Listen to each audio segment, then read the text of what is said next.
Kaixop, zer gura dozu, erosik euskeraz Getxon, kanpaina osta bere martxan daukagu.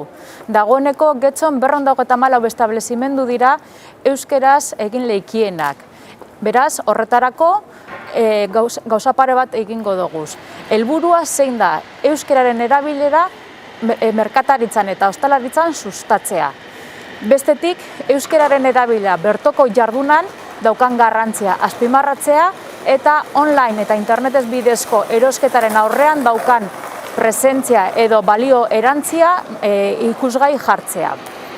Horretarako, hainbat eta hainbat ekintza jarriko doguz. Euretariko bat, esaterako, laster martxan jarriko dan Getxon TikTok lehiaketa. Honetan, gazteen helburu izango da, herriko gazteak herriko dendaltara hurbiltzea eta gazteak dendariekaz harremanatan jartzea. Hain zuzen be, eurak dira beha, online erosteko aukera handiak edo ohitura handiak daukiesenak. Beraz, hori aldatzeko asmotan, TikTok lehiaketa bat egingo dugu. Kaixo!